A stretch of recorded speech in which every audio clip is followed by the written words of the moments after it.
Bismillahirrahmanirrahim.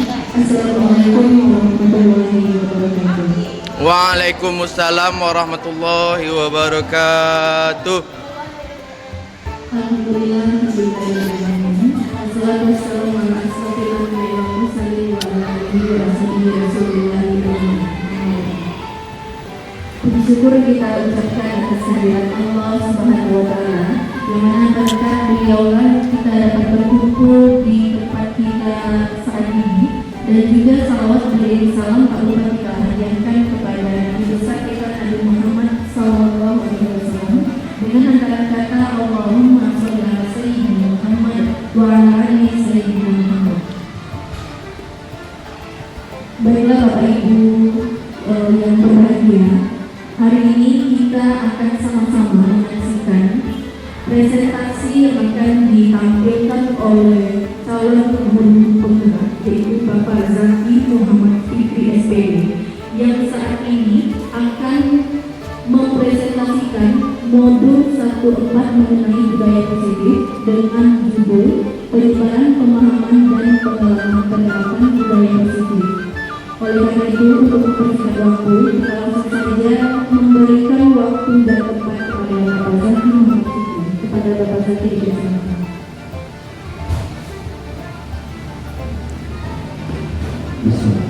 Bismillahirrahmanirrahim. Assalamualaikum warahmatullahi wabarakatuh. Waalaikumsalam warahmatullahi wabarakatuh. Alhamdulillah, alhamdulillah alladzi arsala rasulahu bil huda wa dinil haqq liyuzhirahu 'ala dini kullihi wa kafa billahi shahida. Asyhadu an la ilaha illallah wahdahu la syarika lah wa asyhadu anna Muhammadan abduhu wa rasuluh sallallahu alaihi wasallam la nabiyya ba'dahu amma ba'du. Rabbi ishrah li sadri wa yassir li amri wahlul 'uqdatam min lisani yafqahu qawli.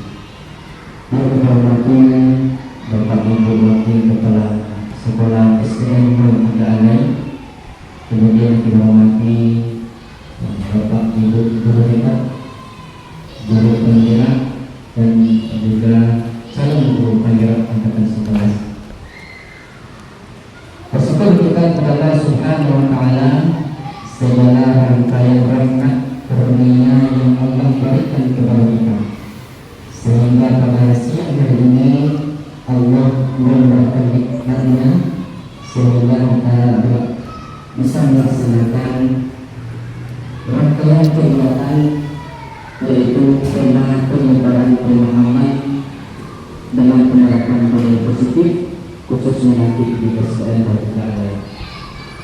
Kemudian salawat dan salam semoga selalu tercurah selama zaman kita kepada Rasulullah Muhammad sallallahu alaihi wasallam.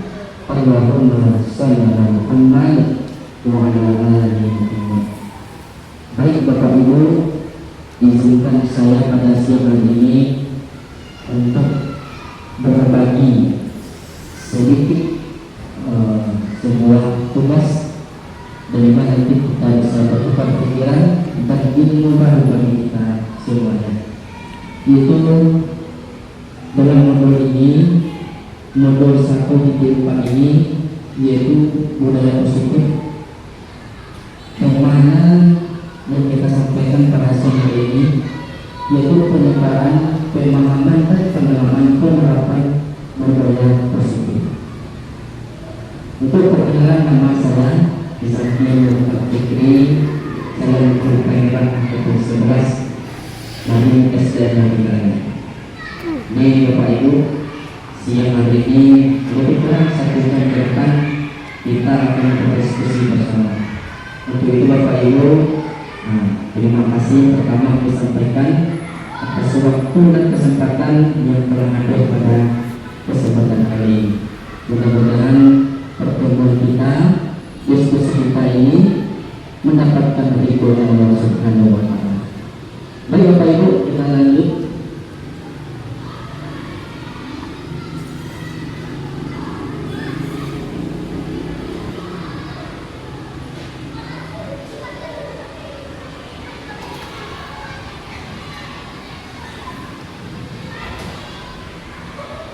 Ya, kalau kita berbicara tentang budaya positif, nah, apa yang penting untuk kita Bapak Ibu? Sebelum kita lebih tahu, kita berpikir apa itu budaya positif? Apa itu budaya positif Bapak Ibu? Nilai-nilai yang baik. Ada lagi Pak Ibu? Apa itu budaya ini?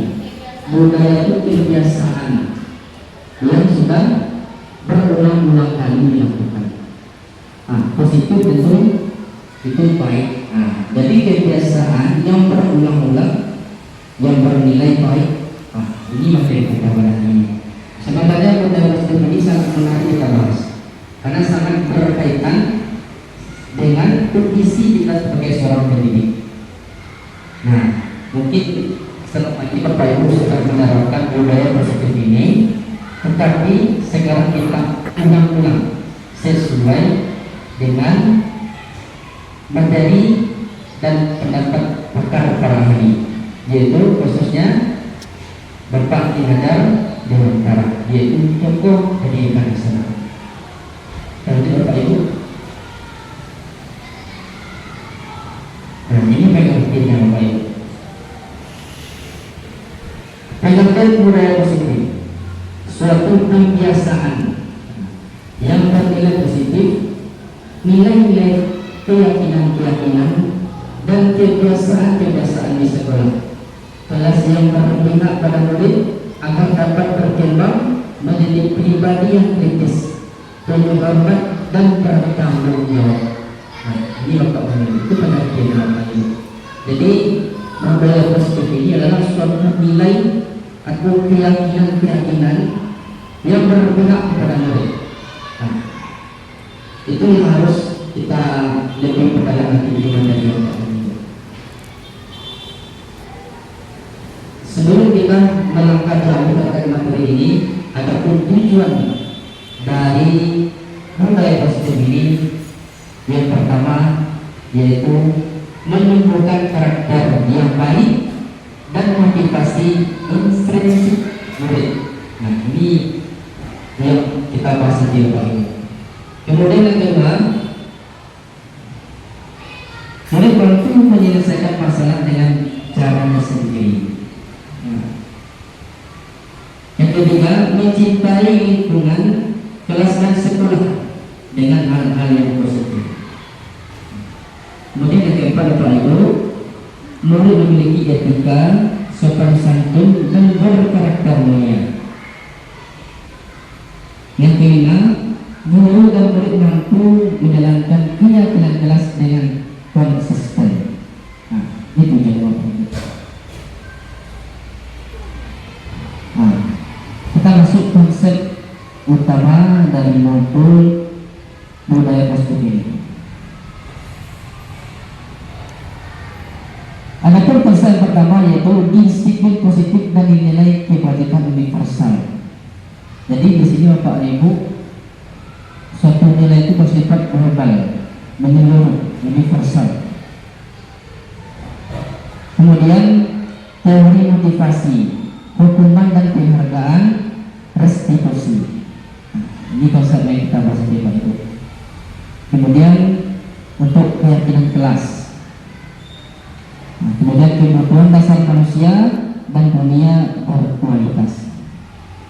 Selanjutnya restitusi, 5 posisi kontrol, yaitu selanjutnya segitiga restitusi. Nah, ini nanti Bapak Ibu yang akan kita kupas seri-cirinya nanti. Itu mari kita berfokus nanti Bapak Ibu, kita keluarkan ide kita terkait dengan ini. Nah, itu masuk pertama Bapak Ibu, disiplin positif dan nilai-nilai kebajikan universal. Nah, apa itu disiplin positif Bapak Ibu? Apa itu kata disiplin? Mungkin kita selama ini sudah mengenal disiplin. Mungkin kita beranggapan sebuah aturan atau keyakinan. Sekarang menurut Bapak Ibu, apa itu sebuah disiplin pembelajaran yang bagus. Tepuk tangan dulu ini. Yang luar biasa. Masih semangat kepada dulu? Nampaknya di jam-jam awal ini semangat. Kita sering untuk semangatnya dulu. Oke, tepuk semangat. Semangat. Semangat. Takbir. Kita lihat dulu. Ini disiplin positif. Kebanyakan orang akan membutuhkan kata disiplin dengan kata tertib. Ini apa ini? Sebuah aturan, tanda itu kita anggap sebuah disiplin atau teratur dan kepatuhan pada peraturan. Juga sering dihubungkan dengan hukuman. Padahal itu sungguh berbeda. Tertawa Pak Ibu, ini menurut Polri. Mungkin selama kita beranggapan disiplin itu sebuah aturan, sebuah hukuman. Kalau seandainya kita nanti melanggar sebuah disiplin ini, kita nanti akan mendapatkan sebuah hukuman. Nah, itu asumsi kita. Nah, ternyata Bapak dan Ibu, karena berada tentang disiplin ini harus sebuah hukuman, justru itu alternatif yang akhir. Nah, jadi sebuah hukuman itu sebuah aturan yang tak ada lagi aturan itu yang terakhir baru hukuman. Dan kalau perlu tidak digunakan sama sekali sebuah hukuman ini.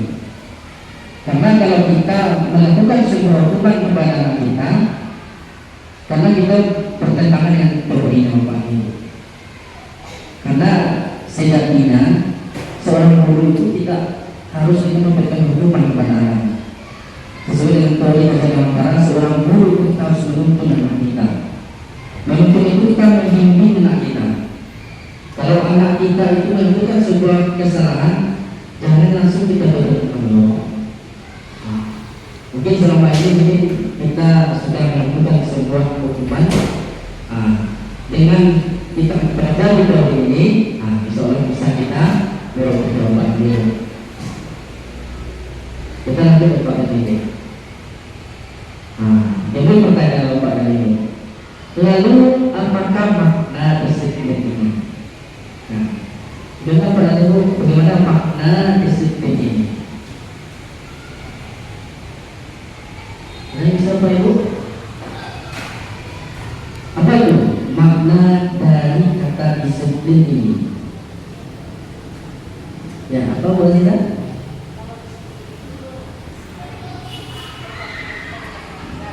Kepatuhan kita kepada peraturan. Bagus. Nah, ini Pak Ibu, setelah kita melihat tadi disiplin itu sebuah kepatuhan itu.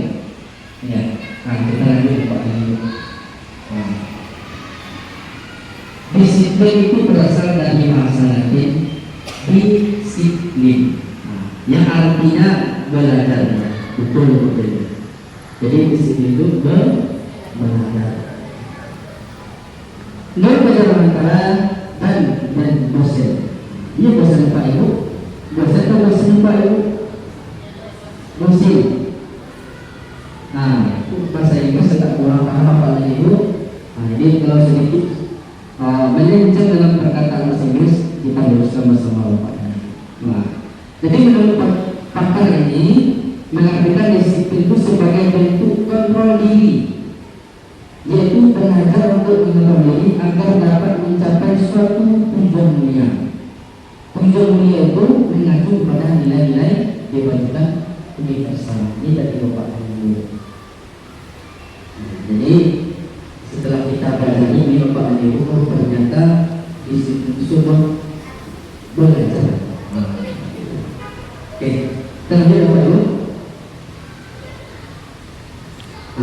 Kita dulu nilai kebajikan universal.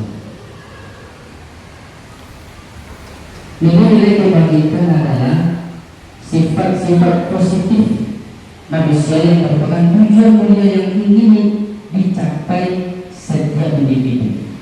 Nilai kebajikan yang ingin dicapai seluruh pelajar Indonesia dengan profil pelajar Pancasila. Ini berkaitan dengan kurikulum berkaitan Bapak dan Ibu. Jadi nilai itu Bapak dan Ibu seluruhnya itu alurnya ke pelajaran profil pelajaran Pancasila. Nah, sesuai dengan kurikulum kita sampai semuanya kelas 1 sampai kelas 6 kita sudah memakai kurikulum Merdeka Bapak dan Ibu, yaitu profil pelajaran Pancasila. Nah, kita lanjut Bapak dan Ibu. Kita masuk disiplin positif. Disiplin positif akan melahirkan nilai kebajikan yang merupakan cita-cita pelajar seluruh Indonesia, yaitu profil pelajar Pancasila. Ini adalah Bapak dan Ibu. Sekarang ini kita lihat zaman sungguh pesat perkembangannya. Kalau kita bawakan gaya kita yang lama, cocok Bapak Ibu sekarang ini. Mungkin barangkali kurang pas kayaknya, karena ada pergeseran teknologi, pergeseran akhlaknya. Ya Bapak Ibu. Nah, apalagi dulu ketika anak kita ketika pandemi ini, itu sangat besar pergeseran belajarnya. Dia terbiasa selama waktu belajarnya secara daring, kemudian kita endemi sekarang ini Pak dan Ibu, kita bawakan kayak yang lama, tidak ada menggunakan video, tidak membuat anak itu berpikir kritis mandiri, maka anak itu akan bosan Bapak dan Ibu. Apalagi kita tingkat SD. Kalau di tingkat SD ini Bapak dan Ibu, anak itu cenderung bosannya. Menurut kami Bapak dan Ibu, kelipatan pendidikan itu yang paling tinggi. Kalau usia anak 7 tahun, berarti konsentrasinya itu 6 menit. Nah, itu menurut pakar. Kalau usia anak itu 14 tahun, berarti 13 menit tingkat konsentrasinya. Nah, sekarang kita anak kita ada sendiri. Rata-rata anak kita umurnya kelas 1, 6 atau 7. Nah, kira-kira berapa menit anak kita konsentrasi untuk belajar? Karena kita menerapkan sumber materi. Pak, kapan kita lagi belajar kata? Nah, begitu lah kita. Dan begitu juga kelas 6. Jadi kita bercerita Bapak Ibu pasti nanti bosan. Apalagi kita belajar PAI Bapak Ibu, karena pelajaran itu butuh penjelasan. Karena terlalu panjang penjelasan kita, maka itu kajian. Kalau tidak ditampilkan video yang menarik, anak itu akan bosan Bapak Ibu.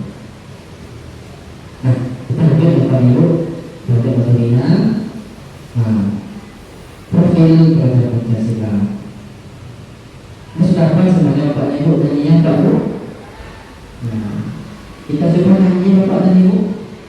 Ya, 1, 2, 3. Belajar Pancasila, beriman dan bertakwa Tuhan yang Esa, akhlak mulia, pendidikan global, bergotong royong mandiri, kreatif, bertahan kritis. Masya Allah, teman-teman kita semuanya bisa hebat Bapak Ibu. Kalau urus itu kalau menyanyi, jangan dilakukan lagi. Nah, lanjut Bapak Ibu. Nilai-nilai kebajikan sendiri, maaf Bapak dan Ibu, nilai-nilai kebajikan universal sendiri berarti nilai kebajikan yang disepakati bersama, lepas dari suku, bangsa, agama, bahasa maupun latar belakangnya. Nilai-nilai ini merupakan payung besar dari sikap dan perilaku kita, atau nilai-nilai ini merupakan fondasi kita berperilaku. Ini Bapak dan Ibu. Jadi nilai-nilai kebajikan ini Bapak dan Ibu, kita garis bawah itu adalah payung besarnya Bapak Ibu. Karena kita ini beragam suku, beragam sikapnya Bapak dan Ibu, tentu nilai-nilai itu juga berbeda.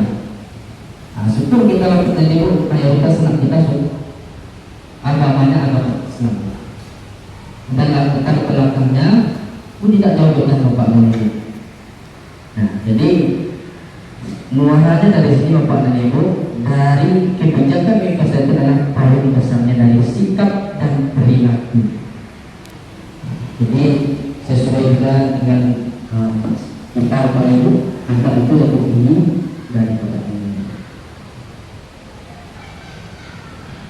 dan tidak paham. Dan yang kedua, teori motivasi hukuman dan penghargaan restitusi. Nah, ini menarik apa ini? Teori motivasi perilaku manusia. Teori motivasi. Apa itu motivasi Pak? Dorongan. Dorongan yang muncul dari dalam diri kita. Berarti motivasi ini ada dorongan di dalam ataupun di. Kita lanjut untuk pasokan. Nah, teori motivasi ini menurut dan dosen ini Bapak dan Ibu ada 3 motivasi perilaku manusia, baik kita sebagai pendidik maupun juga kepada peserta didik kita.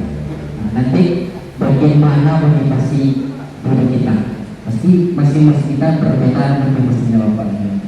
Nah, yang pertama untuk menghindari ketidaknyamanan atau hukuman. Benar Bapak dan Ibu? Kalau nanti kita mendapatkan hukuman, nyaman apa Bapak dan Ibu? Pasti tidak. Itu fitrahnya manusia Bapak dan Ibu. Kalau fitrahnya manusia itu tidak mau dia dikasih hukuman. Kalau dikasih hukuman tentu tidak nyaman ya Bapak dan Ibu. Ini teori yang pertama, yaitu untuk menghindari ketidaknyamanan atau hukuman. Kemudian yang kedua, untuk mendapatkan imbalan atau penghargaan dari orang lain. Nah, jadi Pak Ibu, jadi motivasi itu kalau seandainya nanti kita mendapatkan penghargaan atau imbalan, ini tergantung pada kita ya Pak Ibu. Berarti kita melakukan sesuatu itu karena sesuatu. Nah, ini motivasinya Bapak dan Ibu. Apa Ibu pilih yang satu atau dua? Belum ada. Ya. Sepakat yang berdiri? Ya, kita sepakat. Berarti 2 teori ini belum ada lagi. Belum. Sepakat Pak dan Ibu? Oke, yang ketiga. Nah, yang ketiga ini motivasi untuk menjadi orang yang ingin menghargai diri sendiri dengan nilai-nilai berkah percaya. Nah, yang mana Bapak dan Ibu? Yang ketiga. Gimana Pak Anggi? Pak Anggi pilih yang 1, 2, atau 3? Motivasi mana yang ada dalam diri kita Pak Anggi? Yang ketiga. Berarti yang ketiga itu motivasi yang lebih menghargai diri kita. Kita tahu, inilah kemampuan yang ada di diri saya. Jadi kita harus tahu fitrah kita. Ini kelebihan saya, ini kekurangan saya terhadap nilai-nilai mereka percaya. Ini Bapak dan Ibu. Ini adalah tujuan disiplin positif ini. Kira-kira dari 1, 2, 3 ini mana yang dapat kita ambil motivasi Bapak dan Ibu? Yang ketiga ya. Mungkin cocoknya itu motivasinya yang ketiga. Kalau kita bawakan ke anak kita, pelaksanaan di lapangan, anak-anak kita bawakan ke peserta didik kita. Kebanyakan anak murid kita itu pilih yang 1, 2, atau 3 Bapak dan Ibu. Yang kedua, ya, karena di lapangan itu kita melihat anak kita. Kalau ada penghargaan, ada sedikit misalnya berupa uang, pasti anak-anak itu. Contoh kegiatan taktis Bapak dan Ibu. Kalau ada rewardnya, pasti semua tingkat kelas itu menuju Bapak dan Ibu. Tapi kalau tidak ada itu, dia mau berapa ya? Ya Bapak dan Ibu, jadi peserta didik kita cenderung yang kayak gimana ini. Kita lanjut ya Bapak dan Ibu. Ini hukuman versi konsekuensi. Bapak Ibu, apa itu hukuman Bapak? Apa itu hukuman Bapak? Hukuman. Saksinya betul. Punishment, Masya Allah. Ya. Ini hukuman. Ada dalam hukuman. Ya, hukuman. Hukuman itu bersifat tidak terencana atau tiba-tiba. Murid tidak tahu apa yang akan terjadi dan tidak dilibatkan. Jadi kumpulan ini Bapak dan Ibu tidak akan direncanakan, langsung tiba di tempat saja. Tapi barangkali anak kita terlambat, kita hampir selesai belajarnya, mau pulang lagi, anak itu masuk dalam kelas. Mungkin kita tiba-tiba langsung ke kamar yang lain, tidak ada yang direncanakan. Itu berupa hukuman. Kita berhukuman itu Bapak dan Ibu tidak ada rencana. Oh nanti si anu itu hukuman. Itu tentu yang Bapak dan Ibu. Jadi hukuman itu langsung, ya, tidak ada direncanakan. Juga hukuman itu bersifat satu arah. Satu arahnya kepada murid kita marahi. Kalau ada kita marahi murid memarahi kita, itu bukan satu arah yang Bapak Ibu. Ya, jadi kalau kita melihat hukuman ini bersifat satu arah. Ya. Dan hanya menerima suatu hukuman tanpa melalui suatu kesepakatan. Jadi ini perbedaan yang konsekuensi Bapak Ibu ya. Kalau kita memberikan hukuman itu langsung satu arah kepada anak itu. Kalau kita marah ke satu anak dan anak-anak lain kita marahi, berarti pertanyaan ini kita. Satu anak yang bersalah kita marahi semuanya. Itu tidak pas itu Bapak dan Ibu. Lanjut Bapak Ibu. Ya, dan juga hukuman bisa berupa fisik maupun psikisnya. Berupa fisik ini hukumannya itu Bapak Ibu. Mungkin kita kasih itu berupa beri laporan status kan. Itu harus kita. Atau kasihkan misi. Dan juga bentuk psikisnya pada Ibu. Mentalnya Bapak dan Ibu dengan hardik kita hardik dengan kata-kata yang kasar, caci, makian itu. Anak itu salah. Apalagi dalam jelas Bapak dan Ibu. Jadi Bapak dan Ibu kalau kita marah kepada peserta didik kita, jangan kita di depan teman-teman Bapak dan Ibu, karena itu sangat berpengaruh pada mental. Dia merasa malu nanti. Lanjut Bapak Ibu. Sekarang kita masuk konsekuensi. Konsekuensi itu apa? Sudah direncana, disepakati rencana yang Bapak dan Ibu, dan sudah dibahas. Jadi kalau kita sudah melakukan kesepakatan di kelas itu, ada beberapa anak yang melanggar itu. Berarti akan menerima konsekuensi. Ya. Kemudian umumnya untuk konsekuensi itu dibuat oleh pihak guru dan murid sudah mengetahui sebelumnya. Jadi konsekuensi Bapak Ibu itu makanya kita Bapak Ibu kita bikin kegiatan kelas awal. Kita sepakati ini beberapa konsekuensi keyakinan kelas kita. Kalau siapa yang melanggar, nanti ini konsekuensinya. Ya, seperti itu Pak Ibu. Kita lanjut Pak Ibu. Pada konsekuensi harus tetap dibuat tidak nyaman untuk jangka waktu pendek. Jadi terbatas waktunya Bapak Ibu. Mungkin karena takut karena itu timbul di dirinya Bapak Ibu. Mungkin besok ada yang itu lagi konsekuensinya dia langgar lagi. Jadi kenapa anak itu sadar kepada dirinya itu bahwa sebuah perbuatan itu salah. Jadi konsekuensi itu sudah sifatnya sementara, jangka pendek Bapak Ibu.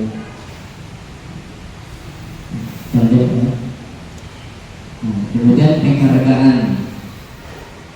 Kita rasakan kita bandingkan itu dengan Bapak Ibu. Penghargaan, apa itu penghargaan? Penghargaan, apa itu? Iya, bagus. Kemarin lewat, bagus juga. Ada Bapak dan Ibu? Sudah ngantuk Bapak dan Ibu? Oh ya, masih semangat? Masih ya. Kita tanya bahwa semangat pagi ya Bapak dan Ibu. Semangat pagi, pagi. Luar biasa. Ini jam berawal ini sering ngantuk ya Bapak dan Ibu. Kita pertama penghargaan Bapak dan Ibu. Ya betul ya. Ya. Penghargaan menurunkan kualitas. Kenapa penghargaan itu menurunkan kualitas Bapak dan Ibu? Nah, penghargaan. Pertanyaannya kita Bapak dan Ibu. Mungkin 4 tahun belakang ini anak-anak kita ada juara 1, 2, 3 di peringkat kelasnya. Nah sekarang kenapa tidak Bapak dan Ibu? Sesuai dengan kurikulum merdeka kita, karena setiap anak itu ada potensi yang dimilikinya. Nah itu Bapak dan Ibu, penghargaan itu bisa menurunkan kualitas.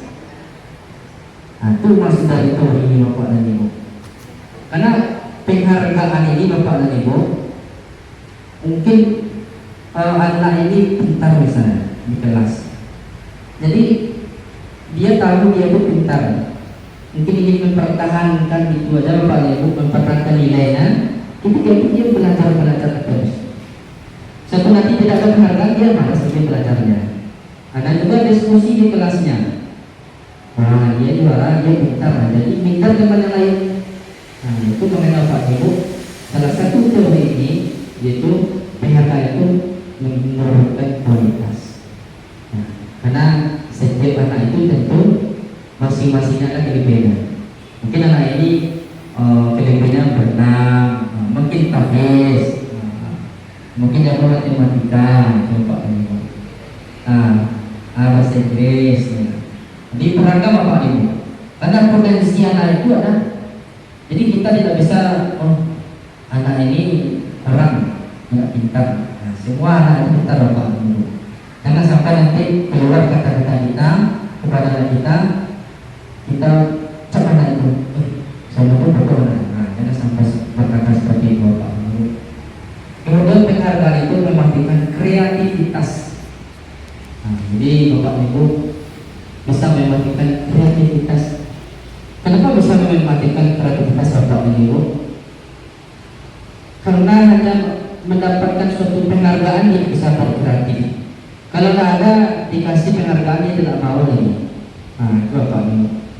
Nah ini apalagi kita sampai ke SD Bapak dan Ibu. Jadi kalau ke SD ini, kalau sering kita kasih penghargaan, besok-besoknya tidak lagi, dia tidak lagi bersemangat untuk menumbuhkan kreativitasnya. Dan tidak paling dengan penghargaan mengurangi motivasi intrinsik. Nah, ini kita Bapak dan Ibu bisa mengurangi motivasi yang ada di dirinya itu. Itu yang tadi yang disampaikan tadi itu Pak. Jadi bisa menurunkan yang ada di dirinya itu. Dan karena tadi diberikan terus reward, kemudian hari tidak lagi, menurunkan motivasi yang ada di dirinya. Kita masuk hukuman atau konsekuensi.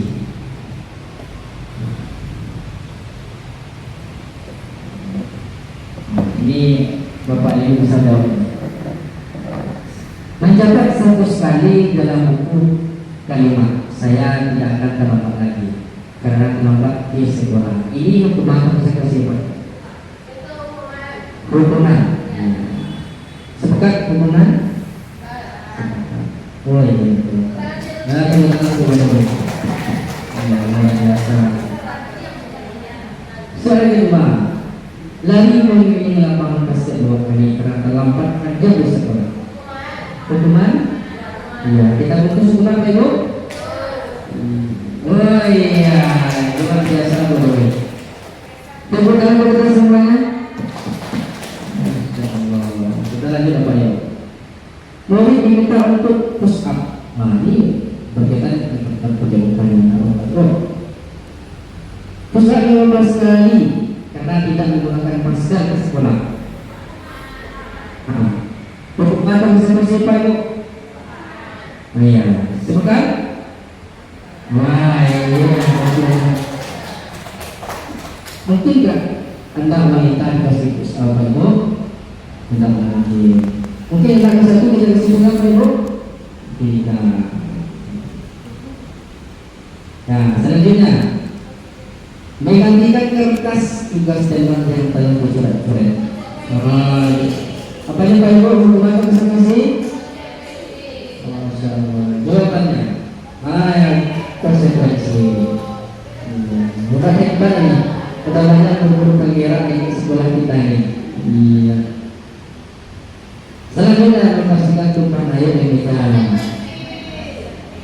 Kita diskusi boleh. Benar. Oh iya, 100%, 101% boleh percaya. Luar biasa. Murid disuruh untuk tidak menggunakan sepatu seharian. Hukuman? Sepakat ini Pak Ibu? Oh iya, benar. Oke, selanjutnya. Lari mengelilingi lapangan basket berapa kali? Dan terlambat 10 menit untuk banyak perjuangan. Gimana ini Pak Raka? Hukuman ke konsekuensi? Hukuman ke konsekuensi? Karena kata kunci Bapak dan Ibu, terlambat 10 menit dalam pelajaran PJOK. Konsekuensi atau bukan? Iya, karena di sana Bapak Ibu ada kata PJOK. Yang mungkin dari awal dulu sudah membuat konsekuensi apa itu? Iya, betul konsekuensi. Iya, 100% untuk melalui. Iya, kita lanjut. Kita masuk yang ketiga. Masih bertahan ya Bapak Ibu? Masih semangat? Ini yang ketiga Bapak Ibu. Keyakinan kelas. Ini benar ya Pak Ibu. Keyakinan kelas.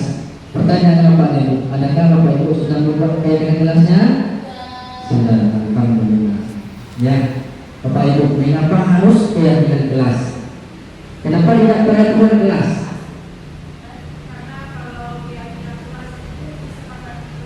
Masya Allah, betul sekali Ibu. Karena keyakinan itu disepakati seluruh warga sekolah itu, warga kelas. Kalau 5A, 5B, ada dibuat keyakinan kelasnya. Oke, benar Bapak Ibu.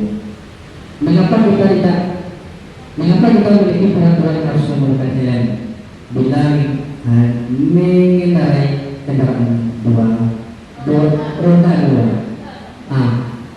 Kenapa Bapak Ibu? Iya, helm ini gunanya untuk menjaga keselamatan kepada kita Bapak Ibu, bukan dalam tempat polisi. Benar sekali.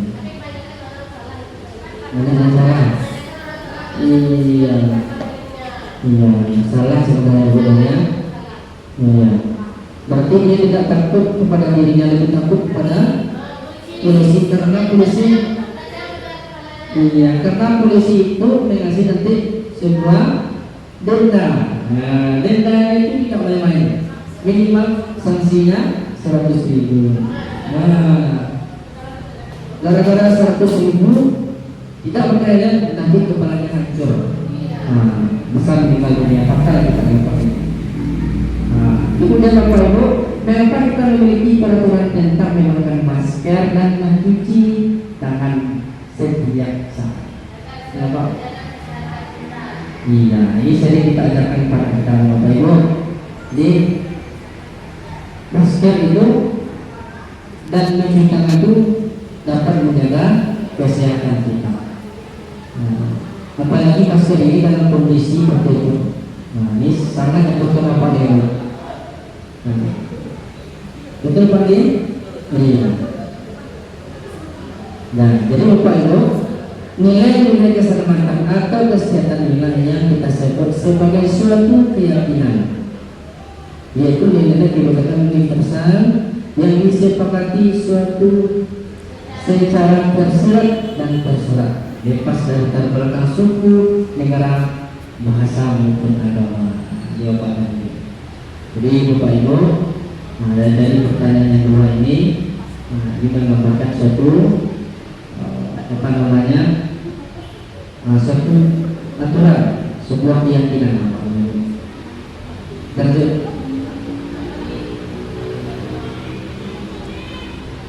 Kita masuk keyakinan kelas. Yang tadi itu keyakinan apa Bapak dan Ibu? Yang di luar kelas. Sekarang di dalam kelas lagi Bapak dan Ibu. Di jalan raya, peraturan di jalan raya, peraturan di rumah sakit, peraturan masyarakat, masyarakat umum. Sekarang keyakinan kelas kita. Keyakinan kelas itu merupakan metode untuk menimbulkan kembali disiplin positif yang didasari oleh motivasi diri dalam motivasi dari dalam diri. Implementasi teknik kelas diterbelakangi oleh masih ditemukan beberapa murid yang masih diingatkan untuk melakukan tindakan kebaikan atau kedisiplinan. Nah, benar nggak Pak dan Ibu? Benar Pak dan Ibu? Iya, benar ya. Jadi dalam teknik kelas ini Bapak dan Ibu, bisa kita menyimpulkan disiplin positif dari dalam diri peserta didik Bapak dan Ibu. Nah, jadi setiap anak-anak itu Bapak dan Ibu ada motivasi dalam diri, ada motivasi di luar diri. Itu di luar diri Bapak dan Ibu. Kita bikin satu teknik kelas sangat berpengaruh terhadap dirinya Bapak dan Ibu. Kita lanjut. Nah, adapun prosedur pembentukan keyakinan kelas atau sekolah Bapak dan Ibu. Nah, yang pertama itu kita itu mempersilakan warga sekolah atau siswa untuk bersuara pendapat tentang peraturan yang perlu disepakati di kelasnya. Nah, ini Bapak dan Ibu. Kita ajak warga kelas kita itu, kita bawa mengeluarkan ide apa keyakinan kelas kita. Nah, jadi masing-masing anak itu Bapak dan Ibu nanti menulis sebuah peraturan kelasnya. Nah, boleh nanti langsung ditulis atau melalui kertas statement atau langsung memiliki PowerPoint seperti ini juga boleh. Nah, dan juga semua itu Bapak Ibu. Nah, ini mencatat, ini dari Bapak mencatat semua masukan para murid di papan tulis atau di kertas, di mana semua anggota kelas itu bisa mengambil hasil dari pendapat yang telah disepakati oleh teman-teman itu Bapak. Jadi bisa nanti dilihat semua kelas itu Pak itu dicatat Pak, dikumpulkan. Kemudian setelah catat Bapak dan Ibu disusun papan kelas sesuai prosedur, yaitu dalam pembentukan keyakinan kelas. Nah, jadi tadi Bapak dan Ibu mungkin banyak timbul keyakinan kelasnya itu. Mungkin salah satu kalimat itu Bapak Ibu tidak boleh makan saat belajar. Nah, kita ganti kalimat positifnya Bapak Ibu. Nah, kira-kira apa kalimat positifnya?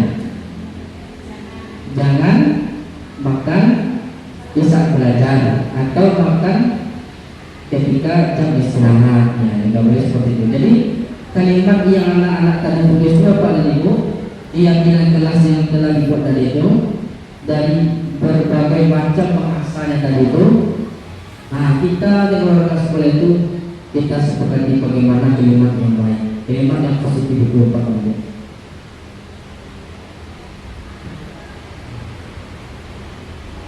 Nah, kemudian Bapak dan Ibu, setelah dibuat tadi, dikumpulkan, disaring katanya untuk kalimat positif, kemudian ditinjau kembali.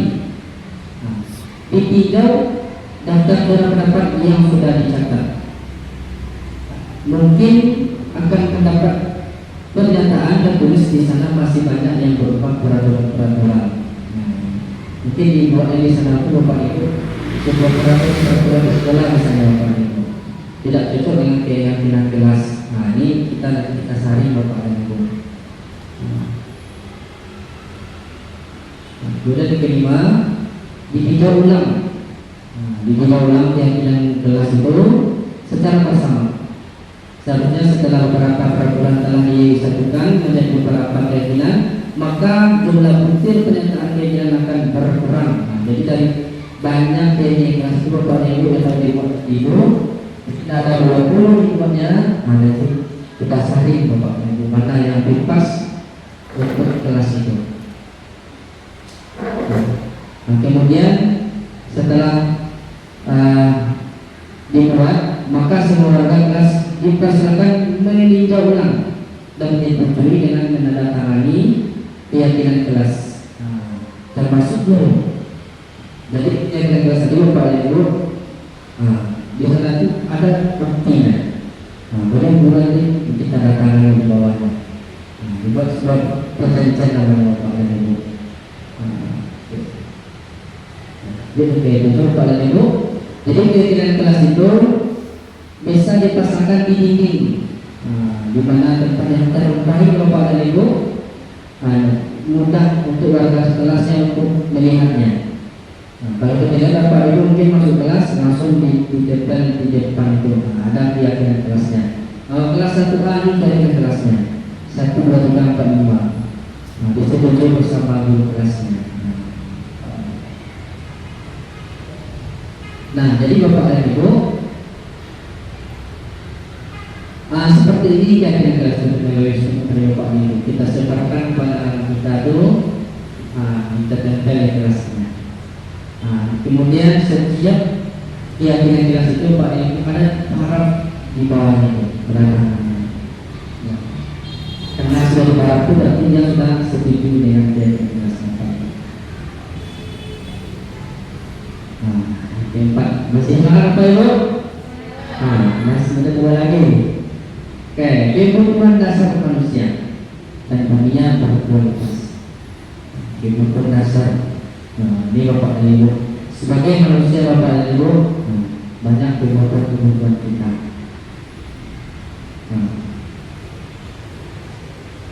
Ini kebutuhan kita Bapak dan Ibu. Yang pertama kebutuhan bertahan hidup. Ini benar Bapak dan Ibu. Sebagai manusia pasti kita mempertahankan hidup kita. Walaupun kondisi kita dalam keadaan sakit, kita berusaha untuk berobat. Apalagi dengan kebutuhan kita sehari-hari seperti kebutuhan makan, minum, ini Bapak dan Ibu. Pakaian itu pertahanan hidup kita Bapak dan Ibu. Kalau kita tidak makan sehari 2 hari, ini barangkali kita tidak bertahan hidup lagi. Kemudian Bapak Ibu, kasih sayang dan rasa diterima. Ini kebutuhan kita. Jadi kita manusia itu ingin disayang. Benar Bapak Ibu? Ibu ini yang disayang. Apa ini yang disayang? Lihat Pak. Itu kita manusia itu rasa ingin disayangi dan rasa diterima. Seperti apa contohnya nih Bapak Ibu? Rasa sayang dan rasa diterima. Mungkin di satu kelas misalnya anak kita seperti apa Bapak dan Ibu? Dikasih sayang dan rasa diterima. Seperti apa Bapak dan Ibu? Ya.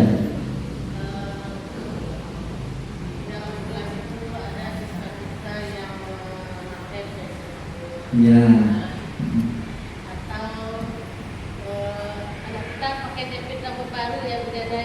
Ya.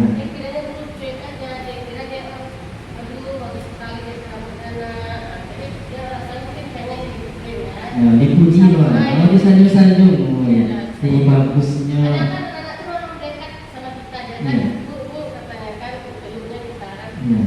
Ternyata dia ada maksud gitu. Kalau kita cuek, berarti dia merasa tidak apa ya, merasa diabaikan. Oke, masya Allah. Tepuk tangan untuk saya Bu. Luar biasa. Ini ya.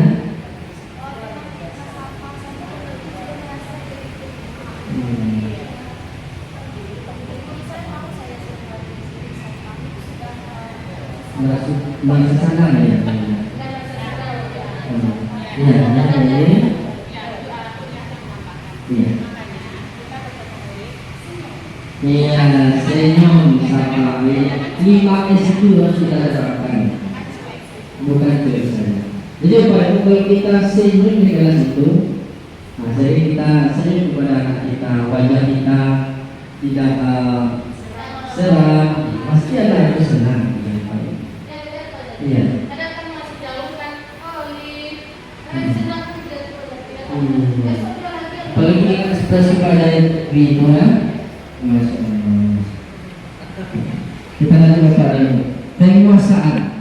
Nah, penguasaan ini Bapak dan Ibu, ini kebutuhan. Penguasaan ini berkaitan dengan skill. Nah, jadi kita sebagai seorang guru Bapak dan Ibu kita tunjukkan skill kita kepada anak kita. Kita akui kita itu guru. Jadi anak kita itu, oh iya, sekali kita apa lagi.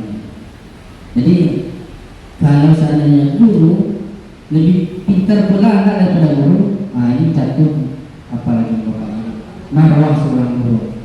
Jadi sebagai guru Pak Ibu ini penguasa ini. Apalagi kita profesi kita sebagai guru Pak Ibu, mari kita tambah ilmu kita terus, kita update ilmu kita sesuai dengan perkembangan zaman Bapak dan Ibu. Kemudian yang keempat itu kesenangan. Ini tadi Ibu Dewi tadi itu pujian itu senang ya Pak Ibu. Ya senang. Tidak ada orang dipuji langsung marah, ada juga. Ya, pertanyaan tidak ada. Setelah sanjung dipuji, kemudian dia marah atau dia menangis, itu salah. Iya. Kemudian kebebasan. Ini Bapak Ibu bebas. Jadi maksudnya kebebasan ini apa namanya? Kebawakan di ruang kelas anak kita, di kelas itu kebebasan.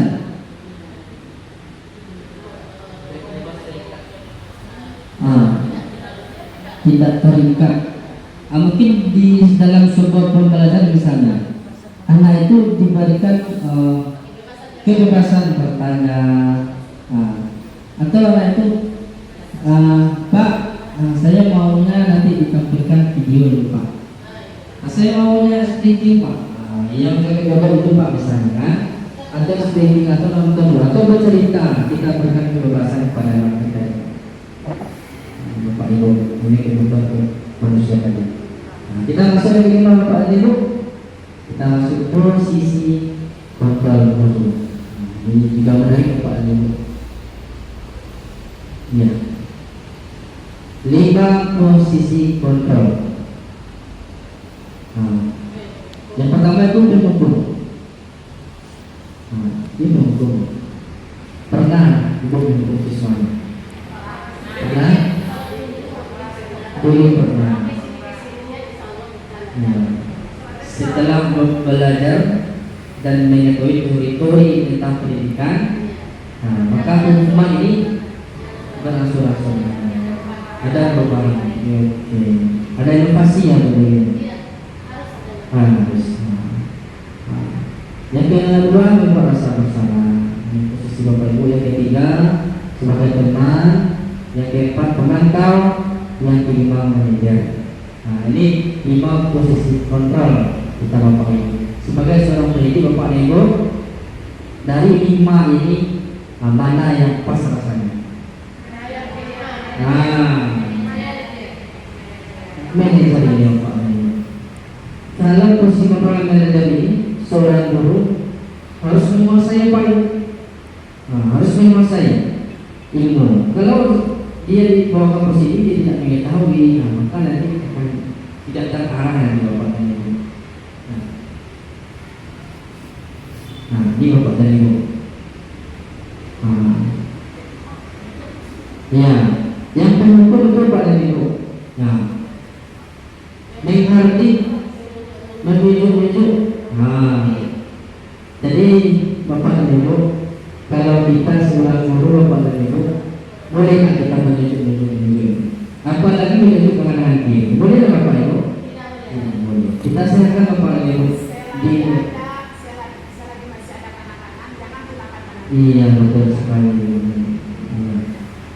Kita lihat Bapak Ibu di luar sana mungkin ada guru yang menyuruh anak hazul, masya Allah. Tapi di sekolah kita ini tidak ada Bapak Ibu. Iya. Jadi kontrol ini Bapak dan Ibu yang perlu tadi itu tadi guru berbuat di hati. Kemudian guru berkata, kalau kamu tidak melakukannya awas ya. Ya rasakan. Jadi kalau ada perkataan seperti itu Bapak Ibu, kalau tidak salah saya tugas metode awas. Ya, itu Bapak Ibu. Iya, kesan gagal. Atau ini melebut luar. Hasilnya Bapak dan Ibu memberontak. Jadi kalau maki-maki dan Bapak Ibu, boleh ditunjuk dari itu. Awasnya timbul rasa apa nih Bapak Ibu, pemberontak jadinya, perlawanan. Iya, terus lagi begini. Kemudian kaitannya dengan dunia terbatas Bapak Ibu, murid meletakkan guru di luar dunia berkualitas. Apa maknanya Bapak ini? Murid meletakkan guru di luar dunia berkualitas. Tidak. Iya. Ya. Gimana Bapak Ibu? Jadi dunia yang berkualitas itu Bapak Ibu sebagai seorang guru, dunia yang berkualitas itu ada di memori kita Bapak Ibu. Jadi ilmu kita, ilmu. Jadi setelah kita buku mana seperti ini timbul di dirinya itu, ini Bapak Ibu. Murid letakkan di luar, letakkan guru tadi itu di luar dunia berkualitas. Dia menganggap guru bisa orang kata saya. Karena waktu saya marah-marah kepada anak-anak. Jadi kalau waktu saya marah-marah kepada anak-anak Bapak Ibu, tak itu berubah itu. Maka Bapak Ibu, ini harus hati kita. Jangan saya marah-marah kita di kelas. Kalau anak itu sering kita marahi, ini akan tak itu perubahan ini itu. Lakipan ini, ini adalah sekolah dari adik. Murid berkata, biarkan saja. Ini Pak Ibu. Tidak biasa itu peperangan. Mungkin anak-anak itu menganggap, lihat 5 menit lagi pasti itu marah. Kalau ditakut dia Bapak Ibu, ibu pasti marah-marah. Iya. Timbul imbasnya dia. Masya Allah. Kemudian Bapak dan Ibu, dari yang tadi itu kemudian itu tidak ada sebuah sadar dirinya. Maka anak itu sering melakukan kesalahan. Kalau kita memasukkan atau sering hukuman anaknya. Kemudian Bapak Ibu rasa bersalah. Ini mungkin bisa jadi Bapak Ibu seperti ini berceramah mengatakan seharusnya ibu kecewa. Jadi kita buat sebuah kalimat Bapak dan Ibu lah mulai ikut ya kan? Kalau ibu jalekan, minta marah. Atau kalimat-kalimat yang membuat anak itu merasa iya, bersalah dia. Kemudian kamu sadar kamu sudah tahu ibu adalah sekat gimana? Ibu stres. Iya. Seperti itu Pak Ibu. Jadi bersalah jadinya. Gara-gara anak Bapak Bapak jadinya. Kemudian Bapak Ibu menyembunyikan, menyangkal berbohong. Hasilnya Bapak Ibu menyembunyikan, menyangkal berbohong. Apa kaitannya Bapak Ibu? Mari menekan guru di dalam dunia berkualitas kita ini. Kemudian murid berkata, maafkan saya. Dampaknya merasa rendah diri. Kalau itu di sana rendah hati. Ya, kita lanjut Pak Ibu. Ya. Rasa bersalah ya. Kemudian kalau Bapak dan Ibu, kita posisi sebagai gabung. Membuatlah alasan-alasan untuk muridnya. Kita buat kalimat besar perkataan anak kita ini. Gimana Bapak Ibu? Kita posisikan anak ini sebagai teman. Iya. Apalagi di kelas tinggi. Hanya masalah guru yang satu tadi bahasa nyaman itu. Dengan guru lain itu nyaman dan ini tadi itu.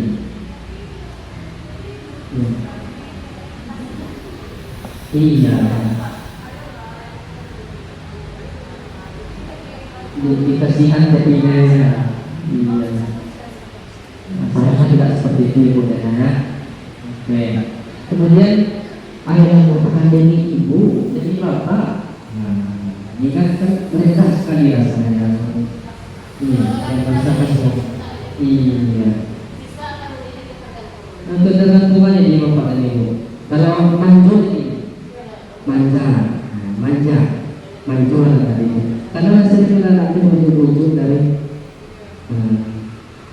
kemudian Bapak dan Ibu, dalam kaitannya dengan dunia kita semuanya mengatakan guru sebagai orang yang sangat penting dunia itu tadi Bapak Ibu. Ini macam guru yang tadi, ini belajar PAI sana, besoknya belajar video kain balik. Karena yang sana menurut dia tadi, seperti itu Pak dan Ibu. Kemudian murid berkata saya pikir Bapak itu teman saya. Itu jadi dampaknya Bapak Ibu, lemak tidak mandiri tergantung. Jadi itu anak mandiri ya. Masalahnya lah dikasih manja-manja dari awal itu. Jadi Bapak Ibu sebagai posisi pemantau, yaitu menghitung dan mengukur. Perlu dibuat menghitung dan mengukur. Contohnya Pak yang kuahnya Pak pemantauan. Kemudian guru berkata, apa barang-barangnya? Kata dia ada barang-barang yang sampai. Apa barang-barangnya? Kemudian hasilnya Pak Guru menyesuaikan diri tidak diawasi. Jadi iya betul sekali. Berarti harus diawasi terus. Kalau dia tak diawasi, kembali seperti semula sebagai apa itu. Kemudian kita ada menekan guru peraturan dan hukuman di dunia berkomunitas. Guru berkata berapa banyak tentang yang saya harus peroleh, berapa halaman yang harus saya tulis. Ini Pak ini. Ada hanya peraturan saya dulu. Iya. Di luar itu adalah kepikirannya.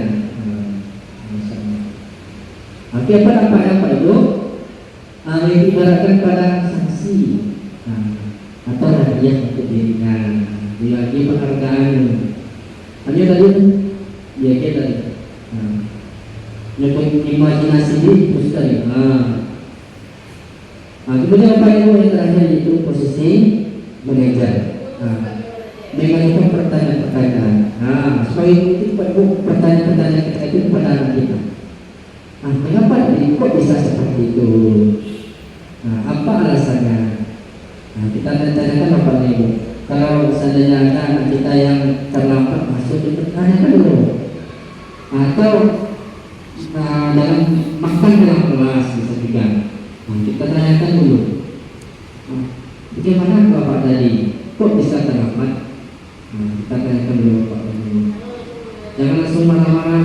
Kemudian ketika makan, apalagi ketika saya makan kelas Bapak Ibu, tanyakan, nanti apa makan dari kelasnya? Kita jelaskan, makan itu juga kebutuhan manusia, tetapi alangkah baiknya Bapak makannya di saat-saat jam istirahat. Kita berikan sebuah seperti itu Bapak Ibu. Kemudian apa yang kita yakini? Apa yang bisa kerjakan untuk memperbaiki masalah ini? Ini jadi apa ini? Kita cari bagaimana cara kita untuk mencapai masalah itu. Dan pastinya mengumumkan pribadi. Kalau anak kita tahu, oh iya salah. Awak ini tergantung itu disadari. Bahwasanya dia berlaku salah. Nah dari muncul lagi pertanyaan-pertanyaan kita tadi itu. Kemudian dikaitkan dengan dunia berkualitas seperti itu, mulai menetapkan dirinya sebagai individu yang positif dalam dunia yang berkualitas. Kemudian apa berkata murid, bagaimana cara saya bisa memperbaiki keadaannya? Jadi sebagai murid itu tadi itu hanya mencari supaya bisa memperbaiki keadaannya diri. Kemudian apa dampaknya? Mengevaluasi diri, bagaimana cara memperbaiki diri. Dari posisi ini Bapak Ibu, yang menjadi pasien kita lakukan Bapak Ibu sebagai manajer. Ada sebagai penonton Bapak Ibu?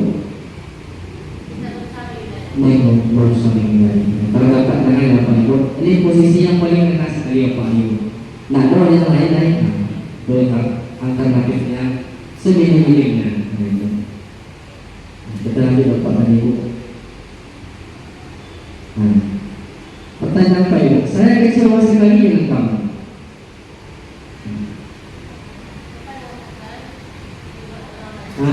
Iya. Membuat rasa bersalah. Akibatnya apa Ibu? Kamu tidak pernah benar melakukannya. Nah, ini apa Ibu? Tempat sana-sana? Ya. Hukum.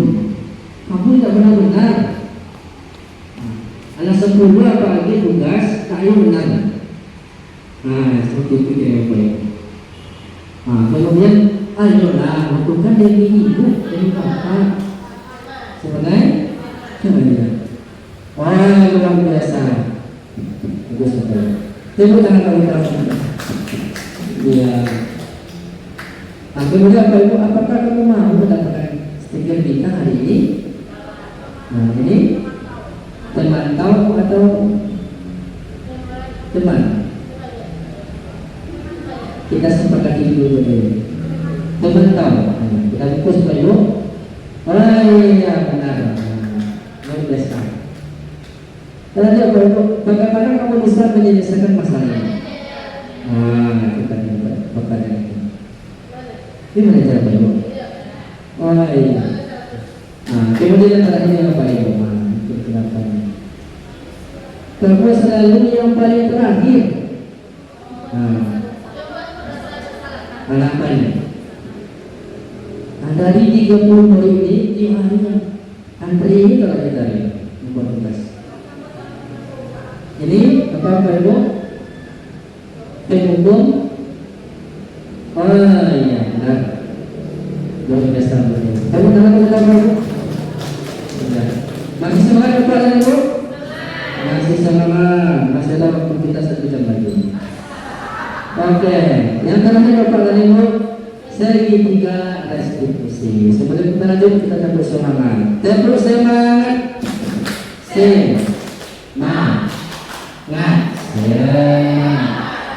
Segitiga restitusi. Kalau kita bilang segitiga seperti apa segitiga ini? Oh, banyak macamnya. Sama sisi. Iya. Ya, ini segitiga restitusi. Segitiga sama sisi. Oke. Iya. Keempat Ibu, segitiga restitusi ini yang pertama itu menstabilkan identitas, yang kedua validasi tindakan yang salah, kemudian yang ketiga menanyakan keyakinan emas. Ini Bapak dan Ibu, segitiga restitusi ini menarik sekali di kita Bapak. Oke, apa itu restitusi? Pak Ibu, restitusi. Nah, ini ya Pak. Restitusi adalah proses menciptakan kondisi bagi murid untuk memperbaiki kesalahan mereka, sehingga mereka bisa kembali pada kelompok mereka dengan karakter yang lebih kuat. Restitusi juga merupakan proses kolaborasi yang mengajarkan murid untuk mencari solusi untuk masalah mereka dan membantunya murid berpikir tentang orang seperti apa yang mereka inginkan dan bagaimana mereka harus memperlakukan orang lain. Ini Bapak Ibu, ini menurut teori khusus dari Bapak dan Ibu. Jadi segitiga restitusi ini Bapak dan Ibu sebuah proses menciptakan kondisi bagi murid untuk memperbaiki kesalahannya.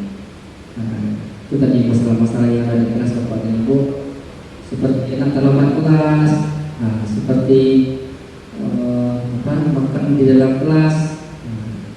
Ini Bapak Ibu. Jadi ciri-ciri restitusi ini Bapak dan Ibu ada 9. Pertama, bukan untuk menebus kesalahan, namun untuk belajar dari kesalahan. Kemudian yang kedua, memperbaiki hubungan. Yang ketiga, tawaran bukan paksaan. Yang keempat, restitusi menentukan untuk melihat ke dalam diri. Kemudian kelima, restitusi mencari kebutuhan dasar yang mendasari tindakan. Yang keenam, restitusi ini adalah cara yang paling baik. Yang ketujuh, restitusi fokus pada karakter bukan tindakan. Yang kedelapan, restitusi fokus pada solusi. Yang terakhir adalah restitusi mengembalikan murid yang berbuat salah pada kelompoknya. Ini Bapak Ibu ciri-ciri restitusi. Yang pertama, mencapai identitas. Untuk membuat anak merasa gagal karena bersalah terjadi berpikir terhadap dirinya. Guru berkata, berbuat salah itu hal yang manusiawi, tidak ada manusia yang sempurna. Ini seperti tadi Bapak dan Ibu, sebuah masalah itu dimana itu masalah bersalah dari perbuatan tadi itu. Kemudian ibu juga berbuat salah, kita pasti bisa menyelesaikan permasalahan ini. Seperti itu pertanyaan kita tentang anak tadi Bapak Ibu. Ketika anak tadi terlambat datang ke kelas atau bertengkar di kelas, sedang marah-marah di kelas, seperti ini berupa pertanyaan kita kepada. Kemudian ibu tidak tertarik untuk mencari tahu siapa yang benar, siapa yang salah. Ibu lebih tertarik untuk menyelesaikan masalah. Jadi Bapak Ibu, ketika kita panggil anak itu, Bapak Ibu, langsung kita selesaikan masalahnya. Jangan kita cari-cari dulu masalahnya, langsung ke penyelesaiannya. Kemudian kalau kamu menyalahkan dirimu sendiri terus-menerus, apakah kamu bersikap baik pada dirimu sendiri? Jadi salahnya dia nanti terbaik buat tenangan dirinya, bawakan ke dirinya. Kalau bawakan ke diri anak itu, dia menyampaikan apa masalahnya, disebutkan apa keluhannya, seperti itu.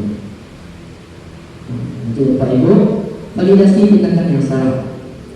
Ini membantu murid dengan mengenali basis kebutuhan dasar yang ingin dipenuhi ketika melakukan kesalahan. Pada dasarnya setiap tindakan manusia ditujuan adalah memenuhi kebutuhan dasar. Apakah itu penguasaan, kebebasan, kasih sayang, dan rasa diterima, kesenangan atau perkataan itu. Seperti itu pertanyaan Bapak Ibu. Kamu bisa saja melakukan hal yang buruk, tapi kamu tidak melakukannya, kan? Seperti itu pertanyaan Bapak Ibu. Kemudian kamu pasti punya rasa mengapa melakukannya. Kemudian apa yang penting bagi kamu? Dari apa yang penting? Kemudian kamu boleh tetap berusaha menjaga sikap ini, tapi tanpa sikap yang lain, yang baru, Bapak Ibu. Maukah kamu belajar cara yang lain untuk mendapatkan yang kamu butuhkan tanpa harus memukul? Ini Bapak Ibu. Jadi kita tambah tadi Bapak dan Ibu, kita tanya Bapak dan Ibu, apakah tidak ada cara lain? Seperti itu Bapak dan Ibu. Kemudian apakah kamu bisa melakukan dengan lebih baik besok lagi? Ini Pak. Menanyakan keyakinan. Anak melihat kesalahannya dihubungkan dengan norma sosial dan nilai-nilai yang mendasari manusia berinteraksi dengan orang lain. Seperti ini Bapak Ibu. Apa nilai yang kita percaya di kelas sekolah kita? Coba tanya dulu. Misalnya Andi, apa yang diketahui dari keyakinan kelas ini di sekolah kita? Kenapa untuk melanggar? Karena keyakinan kelas kita sudah kita sepakati. Seperti itu Pak. Kemudian nilai universal apa yang telah kita sepakati itu tadi. Kelas yang ideal itu seperti apa sih? Kita tanya Pak. Seperti apa kasih itu? Kemudian kamu ingin menjadi anak seperti apa? Kita tanya Bapak itu. Mau jadi apa nanti sudah seperti ini? Kemudian apa yang kamu rasakan ketika kamu sudah begitu? Kamu dan keluarganya seperti apa? Setelah dilakukannya Bapak Ibu tanya dulu. Mau jadi seperti apa nanti? Seperti harus bermakna.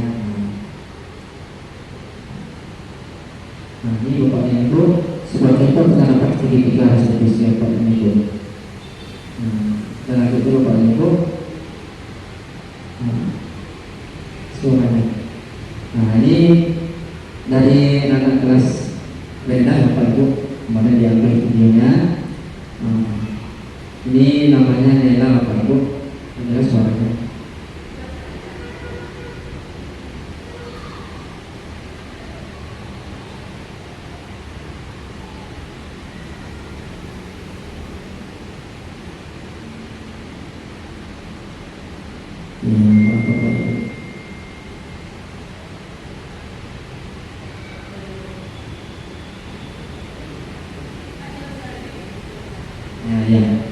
Jadi anaknya Bapak Ibu, anak ini ketika dalam proses pembelajaran anak kita ini makan Bapak Ibu. Jadi makan dalam kelasnya. Setelah istirahat nanti dipanggil ke ruangan, ditanyakan kenapa tadi Bapak makan. Dijawabnya lapar, tidak sarapan pagi. Kita jelaskan Bapak Ibu, Nabi Muhammad SAW itu makan, tapi makan itu di jam yang pas atau di jam istirahat makannya. Ditanyakan Bapak Ibu pada ini, nah untuk besok anak Bapak mau tak berubah lagi? Tanyakan Bapak Ibu, dari peristiwa ini kita tanyakan. Setelah dia sadar Bapak dan Ibu, dia tahu yang kesalahannya dan besok-besoknya tidak diulangi lagi. Ya, seperti itu Bapak dan Ibu. Ya. Kemudian terima kasih Bapak dan Ibu. Itulah penyampaian dari saya tentang modul 1 di depan. Terima kasih Bapak dan Ibu atas pengertiannya. Sebelum kita tutup Bapak dan Ibu, ada dari Bapak Ibu yang bertanya atau kembali dari penampilan pada sesi ini. Silakan Bapak dan Ibu. Pas.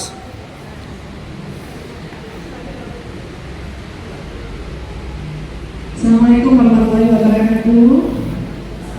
Kita berikan tepuk tangan sekali lagi untuk Bapak Ibu. Mantap sekali. Baik, perkenalkan saya Dewi Mutia. Di sini yang ingin saya tambahkan sedikit itu mengenai budaya positif.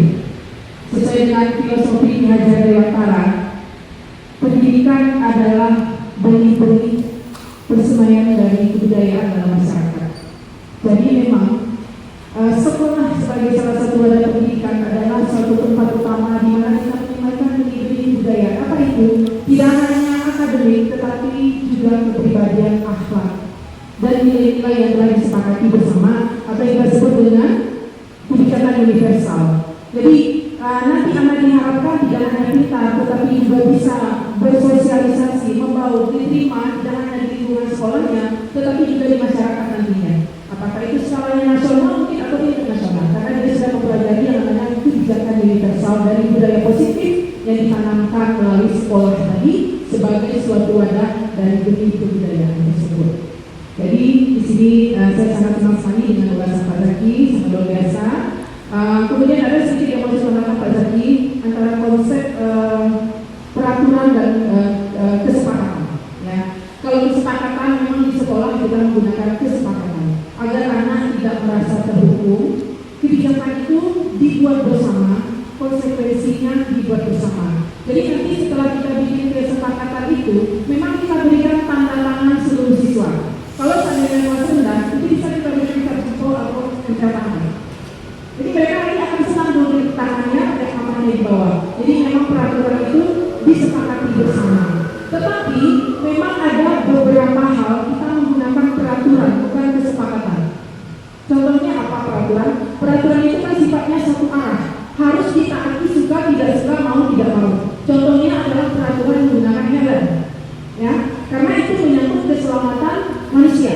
Itu peraturan satu arah dari pemerintah. Jadi itu peraturan bukan kesepakatan.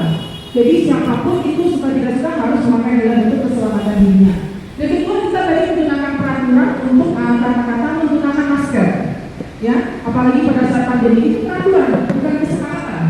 Karena itu adalah memang rules-nya begitu untuk melindungi diri kita dari penyakit. Jadi itu konsep kata peraturan dan kesepakatan. Kemudian untuk mempositifkan kesepakatan kelas itu, Beli, kita memang tidak boleh menggunakan kalimat negatif. Tidak boleh atau jangan itu tidak. Kita gantikan menjadi kalimat negatif. Misalnya meribut saat guru menerangkan pelajaran. Tidak boleh meribut, tidak boleh, atau jangan meribut, tapi kita ganti memperhatikan guru saat guru menerangkan pelajaran. Jadi kalimatnya itu dipositifkan semuanya. Ya. Jadi dengan kesepakatan kelas ini kita sebenarnya tetap memberikan konsekuensi, namanya tidak hukuman, konsekuensi, di mana itu disepakati bersama. Jadi anak itu saat dia melanggar, dia sudah tahu apa yang akan konsekuensi yang akan dia dapatkan. Karena dia ikut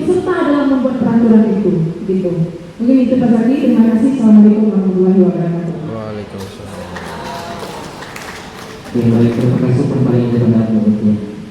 Oke, barangkali untuk Bapak Ibu penyampaian terkait tentang budaya positif ini kita lebih sejam Bapak Ibu pada waktunya. Mohon maaf Bapak Ibu, mohon maaf atas waktunya. Terima kasih atas perhatiannya. Bila Bapak Budaya, Assalamualaikum warahmatullahi wabarakatuh.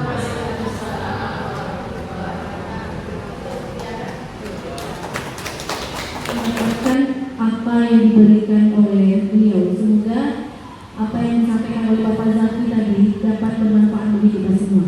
Nah Bapak Ibu, sebelum kita tutup, saya ingin memberikan pantun terlebih dahulu. Untuk itu ketika saya memberikan pantun, mohon dibantu dengan rancak mana. Kalau paling membali sampo, Ancak na. Sampo di Bali sebanyak 3. Ancak bana. Sungguh malang nasib kita, Rancak bana. jika nan disiplin acok lupa.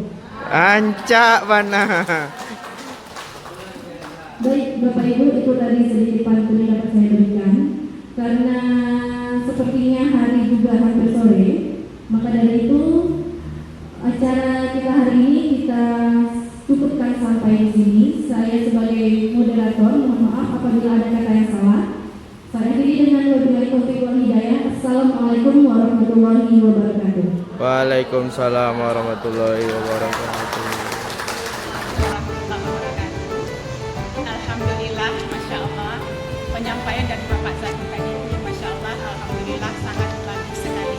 Sebab di sekolah ini kita tidak hanya menimba ilmu, tapi yang harus kita laksanakan, yang harus kita terapkan di sekolah kita ini adalah budaya positif, karakter positif.